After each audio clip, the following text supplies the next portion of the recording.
जी बिस्मिल्लाहिर्रहमानिर्रहीम। अस्सलाम वालेकुम स्टूडेंट्स, उम्मीद है कि आप सब खैरियत से होंगे। स्टूडेंट्स, आज के इस क्लास में हम एमेजिज्म एंड श्योरलिज्म के ऊपर बात करेंगे। ये हमारे पास टू मूवमेंट्स हैं जो कि हमारे पास मॉडर्न टाइम में या मॉडर्न एज में ये इमर्ज हुए हैं। अब रीज़न मैं आपको बताता चलूँ कि क्यों हम इसके ऊपर बात करेंगे। याद रखिएगा बेटा, हमने मॉडर्न एज के ऊपर एक जनरल लेक्चर अपलोड कर चुके हैं और पूरा जो है उसके अंदर हमने complete temper of the modern age को डिस्कस किए हैं। और साथ साथ जो है शुरू में हमने ये बताया कि modern age was actually a mixture of smaller movements. So इनमें हमने दो जो एमेजिज्म एंड श्योरलिज्म जो है हमने स्टडी की है, लेकिन उस टाइम पे हमारे पास एक्सप्लेनेशन के लिए टाइम नहीं था ताकि हम एक्सप्लेन कर ले। और जो हमारे पास मॉडर्न पोइट्री है ये इसका एक मेन हिस्सा है। आपको तब तक पोइट्री का समझ नहीं आएगा जब तक आपने इन दो मूवमेंट्स को स्टडी नहीं की है। तो ये एक सेपरेट वीडियो है एमेजिज्म एंड श्योरलिज्म, जो कि हमारे पास टू स्मॉलर मूवमेंट्स हैं मॉडर्न एज का, इसके ऊपर। अब याद रखिएगा, सबसे पहले हम एमेजिज्म के ऊपर बात करेंगे, बाद में हम श्योरलिज्म के ऊपर बात करेंगे। आप थोड़ा एक्टिव बैठ जाइएगा, इंशाल्लाह बेटा आपका फ़ायदा होगा।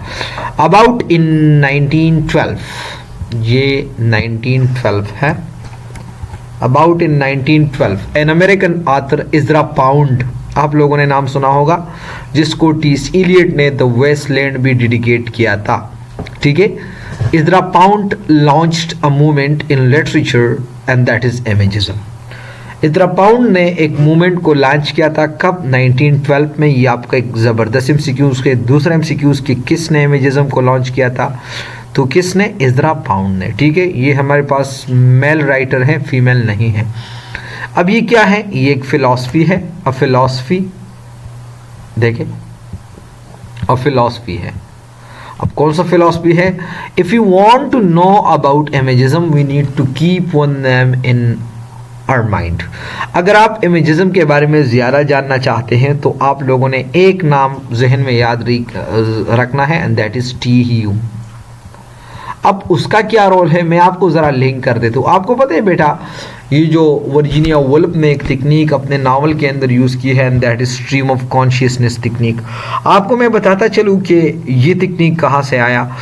विलियम जेम्स हमारे पास एक साइकोलॉजिस्ट है, उन्होंने द प्रिंसिपल ऑफ साइकोलॉजी किताब के अंदर the stream of consciousness technique जो है उसको इमर्ज की, और वही टेक्निक जो है वर्जीनिया वुल्फ ने उठा के अपने नावल के अंदर टू द लाइट हाउस के अंदर उसने उसको यूज़ की। ठीक है बेटा, तो अब देखिएगा ये जो टेक्निक है या ये जो मूवमेंट है एमेजिज्म का, ये इज़रा पाउंड ने इमर्ज की या उन्होंने लॉन्च की, और टी ह्यूम ने उन्होंने जो है, ये एक फीमेल राइटर है, उन्होंने अपने वर्क के अंदर इसको यूज़ किया। She is important because she was the first who started imagism with 4 poems। उन्होंने जो फर्स्ट इनिशियल वर्क लिखी उसके अंदर उसने उसको यूज़ की। अब देखिए नेक्स्ट हम इधर से शुरू करते आगे। It was a sort of, ठीक है बेटा, it was a sort of revolution, ये एक तरह का इनकलाब था। And she was reacting whatever is there in the past, और वो रिएक्ट कर रही थी, वो जैसे कि नॉस्टैल्जिक फीलिंग की तरफ। एक बच्चे ने पूछा था मुझे कि सर मॉडर्न टाइम में हमारे पास नॉस्टैल्जिक फीलिंग थे। हाँ एग्जैक्टली, नॉस्टैल्जिक फीलिंग थे। She was reacting whatever is there in the past, whatever is there in past mean nostalgic feeling, and she was giving a new manifesto, और उन्होंने एक नया manifesto देता था। अब दोबारा एमेजिज्म की तरफ आते हैं। Imagism it is a philosophy. The first point, पहला point, the direct treatment of the thing, यानी फर्स्ट पॉइंट जो है एमेजिज्म के अंदर एक फिलॉसफी है, हम उसको पॉइंट्स के थ्रू डिस्कस करते हैं। 2 पॉइंट के थ्रू जो है आपको समझ आ जाएगा। The first point, the direct treatment of things, मतलब आप किसी चीज़ को ट्रीट करते हो, किसी टॉपिक के ऊपर आप कुछ पोइट्री लिखते हो या कुछ वर्क कंपोज करते हो, आपने डायरेक्टली उसको ट्रीट करना है। Like if you want to write about something, direct start writing from that very thing, उसी चीज से आप शुरू कर दें। If you don't start writing from the specific things directly your imagism is wasted. देखिए ये वाला पॉइंट आप ज़रा नोट करते जाइएगा कि ये एक फिलॉसफी है, इसको 2 पॉइंट्स के अंदर हम डिस्कस करते हैं। पहला वाला पॉइंट हमारे पास ये है कि अगर आप किसी चीज़ के ऊपर लिखना पसंद करते हो या do want to write something about the specific thing, so आपने डायरेक्ट शुरू करना है। अब इससे पहले हमारे पास क्या मोमेंट था कि फॉर एग्जांपल आप किसी को ये बोलना कि तुम मुझे पसंद हो, तो फिर आपने पूरे जो है पोएम के अंदर वो चीज़ को कंपोज करना और आखिर में ये कि तुम मुझे पसंद हो। किसी को गुड नाइट बोलना, अक्सर आप लोगों ने ये देखा होगा कि किसी को गुड नाइट बोलना कि एक राइटर किस तरह गुड नाइट बोलता है, और एक जो है वो दूसरा जो आपको सिंपल हम कॉमन लैंग्वेज में किस तरह बोलते हैं। तो मतलब ये है कि वो कहते हैं आप डायरेक्ट हो जाए, आप अपने पॉइंट के साथ आप डायरेक्ट हो जाए, और अगर आप डायरेक्ट नहीं हो जाते तो आपका जो इमेजिज्म है वो वेस्ट हो जाता है। You have to talk directly and you can choose any topic but your testament should be very direct rather than direct. आप किसी भी पॉइंट के ऊपर लिख सकते हैं, लेकिन आप उसके साथ आप जैसे पेश आते हो वो डायरेक्ट होना चाहिए। And you must not be irrelevant, और ये नहीं कि आप इररिलेवेंट जाए, आप डायरेक्ट शुरू करें, आपके पास नॉलेज नहीं है और आप इररिलेवेंट शुरू करें। नहीं, पहले आपने नॉलेज रखना है, फिर आपने डायरेक्ट शुरू करना है। हाँ ठीक है बेटा। अब ये हमारे पास फर्स्ट पॉइंट हुआ कि आप लोगों ने रिलेवेंट रहना है, और अब मैं उसको पूरा हाईलाइट कर देता हूँ। आप लोगों ने रिलेवेंट रहना है, और जिस टॉपिक के ऊपर या जिस चीज़ के ऊपर आप बात करते हो ना, आपने डायरेक्ट इसको शुरू करना है और आप बात बयान करना है। सेकंड पॉइंट इसके अंदर क्या है हमारे पास, ये देखिएगा। अब मैं उसको कलर चाहता हूँ कि थोड़ा चेंज करूँ जी। कलर देखे यार, ये तो सही नहीं होगा, खैर एक कोशिश करता हूँ शायद आपको यार वो मुझे यार ये ज़्यादा इस्तेमाल करना मुझे नहीं आता यार। ये तो खैर लेडीज़ जैसा कलर है, लेकिन कोई बात नहीं, सही है। Second point, when you write about something, इधर about वर्ड रहा है, when you write about something there should not be a single point that is beyond understanding। आपने जो कुछ भी लिखना है आपने ऐसा प्रेजेंट करना है ताकि 100 आउट ऑफ 100 समझ आ जाए। ये नहीं कि आपने जो है बस अपने जान छुड़ा दिया और आप किसी को समझ आता है या नहीं आता, ये उसका हिर्रिक है।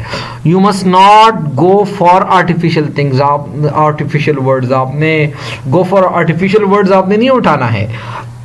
And having some kind of beyond meaning, और ये नहीं कि आपने ऐसा उठाना है कि मैं उसको जब समझने लगा हूँ तो मेरा जो है इस पर मेरा टाइम लगेगा। समझाते हैं नहीं, आप लोगों ने जो पॉइंट डिस्कस करना है ऐसा सीधा डिस्कस करना है ताकि मुझे 100% समझ आ जाए। और ये नहीं कि ऐसे आर्टिफिशियल वर्ड्स आप उठा के हाई फाई वोकैबुलरी आप उठा के मुझे इसका समझ ही नहीं आता और मैं बस लगा हुआ है ताकि मैंने इमेजिज्म को सीखना है। ठीक है ना।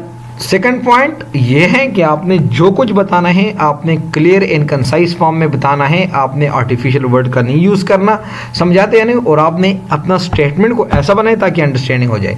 एंड द लास्ट थिंग, और आखिरी चीज़ जो है, it should have rhythm and music in the poem but music should be natural, not that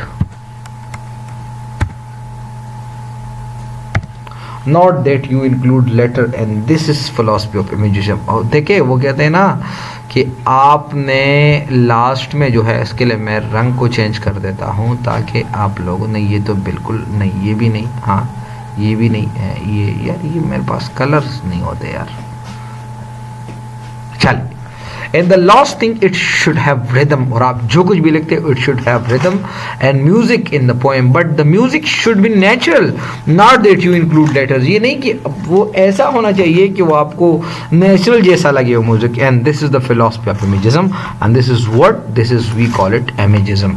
अब what is the purpose of imagism, इसका पर्पस क्या है, ये बहुत ज़बरदस्त है, आपका इंटरव्यू का भी क्वेश्चन है कि the imagism was a movement started by Ezra Pound in 20th century and used by the T. Hume. What was the purpose of that? So the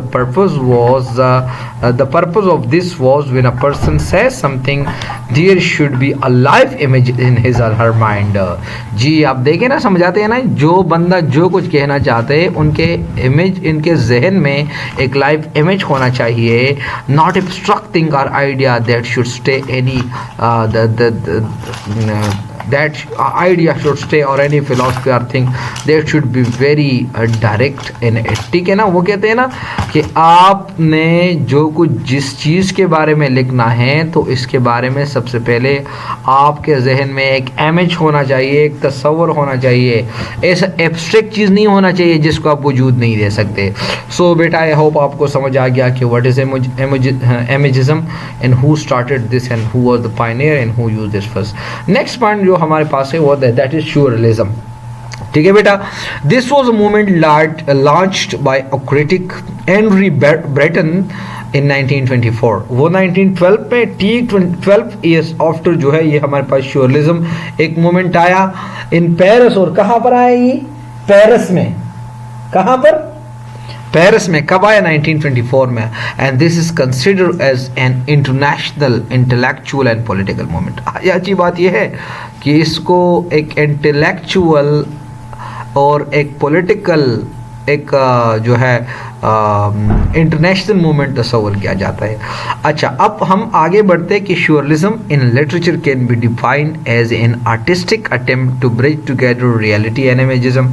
अब अच्छी बात यह है, इमेजिनेशंस, अच्छी बात यह है कि वो आगे आपको कह देता है कि आपने जो कुछ बोलना है इमेजिज्म के अंदर आपके जहन में एक तस्वर होना चाहिए.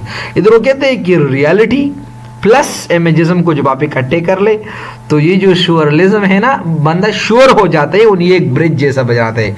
Surrealist seeks to overcome the contradictions of the conscious and unconscious mind by creating unreal stories full of justification. ठीक है ना, जो अनरियल स्टोरीज है उनको रियल बनाना और जस्टिफिकेशन उनके लिए बनाना, ये कब बन जाएगा? जब आप इमेजेस और रियलिटी के दरमियान एक ब्रिज पैदा करें. समझ आते हैं नहीं? नेक्स्ट हमारे पास पॉइंट है surrealism was a movement. ये एक मूवमेंट था दैट बिगन इन 2020. ये उसका आपको हिस्ट्री बताता है कि surrealism जो है हमारे पास एक मूवमेंट था जो कि पेरिस के अंदर 2020 सेंचुरी में ये हमारे पास डेवलप हुई. And it was created in direct. ऊपर जो है हमने बात की कि चले इसको हम लिंक नहीं करते. It was created in direct response to the horror of the first world war and to relatively respective the convention of the world at that time. The point of surrealism was to bridge the conscious and unconscious mind. देखिए मैं फिर वही point है, the point जो conscious और इनका main मकसद ये है surrealism का कि आप श्योर हो जाए किसी पॉइंट के ऊपर. आप कैसा आपको श्योर होगा? जब आपके पास आइडिया भी हो और साथ साथ ऑब्जेक्ट भी आपको मिले. टू लिबरेट द सबकॉन्शियस, ताकि आपका जो सबकॉन्शियस है वो आप उठा ले. ठीक है, and to get the heart of what art could be truly be when it was the constrained by the convention. और ये साबित करना है कि सही आर्ट होगा क्या, अगरचे बहुत सारे वजूहात की वजह से ये हम सही नहीं प्रोड्यूस कर सकते. There were many surrealist writer and artists who were active in the movement from 1920 till 1940.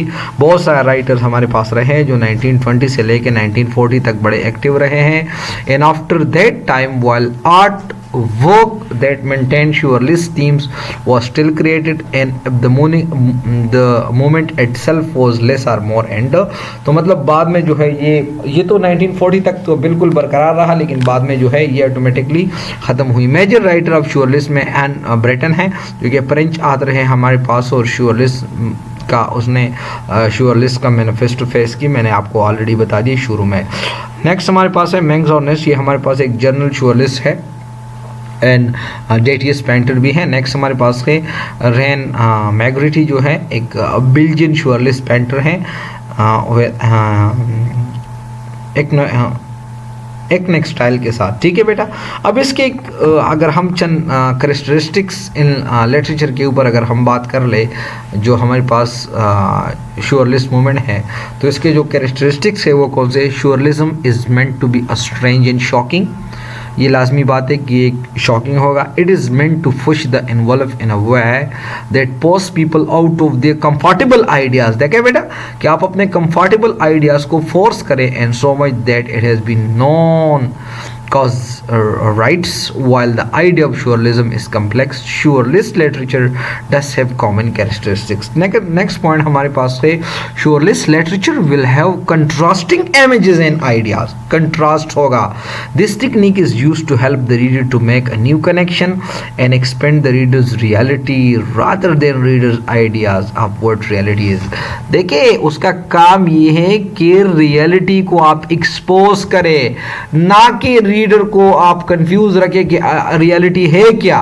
Next हमारे पास है surrealism is use images and metaphor to compel the reader to think deeper and reveal subconscious meaning rather than relying on the plot. उसका काम ये है कि आप deep images and metaphor use करें ताकि सिर्फ आप प्लॉट पे रिले ना करें या जो आपने कुछ डिस्कवरी नहीं करना, बस आप जो है वो गौर से आप वो फोकस करिएगा उस इमेजेस एंड मेटाफर के ऊपर ताकि आपको समझ आ जाएगा. Reader to dig into their unconscious and analyse what they find, और वो जो कुछ स्टडी करते हैं वो एनालाइज आप कर ले. surrealism also uses poetic styles, उसके अंदर पोएटिक स्टाइल भी होगा. Creates dream like and fantastic stories and often define resist logic. जो मतलब ऐसे स्टोरीज आप क्रिएट करते हैं थ्रू इमेजेस एंड जो है मेटाफर्स के थ्रू कि वो लॉजिक को का रिजिस्ट करे. डिफे का मतलब reject, rather than incorporate of normal project structure like inner plots and structure setting. surrealism use poetic techniques like leaf in thinking बिल्कुल ख्याल में गुना abstract ideas in non linear timeline. Non linears का मतलब जिसका आपको पता नहीं और आप किसी बात को फॉलो करते हैं. बेटा तो आई होप आपको समझ आ गया कि surrealism का और इमेजिज्म का क्या है. अगर मैं उसको समराइज कर लूँ तो बेटा इमेजिज्म हमारे पास एक ऐसा टेक्निक है कि आप किसी स्टेटमेंट को आप डायरेक्ट शुरू करें. अगर आप डायरेक्ट शुरू नहीं करते तो आप अपने इमेजिज्म को वेस्ट करते हैं, जबकि surrealism जो है वो उसके वो पे आया, उसने कहा नहीं डायरेक्ट तुम स्टेटमेंट ना करें, बल्कि तुम्हारे पास जो इमेज है जो आइडिया है उसके साथ आप रियलिटी को लिंक करें, तो जो फिर बाद में जो कुछ क्रिएट करते हो that will be very much real. बेटा so that was about imagism and realism. कोई सवाल हो तो आप कमेंट बॉक्स में भी पूछ सकते हैं. हमारा व्हाट्सएप नंबर भी अवेलेबल है. सवाल ना होते हमारे साथ रहें, इंशाल्लाह आप लोगों का बहुत ज़्यादा फ़ायदा होगा. थैंक यू बेटा. अल्लाह हाफिज़. थैंक यू बेटा. अल्लाह हाफिज़.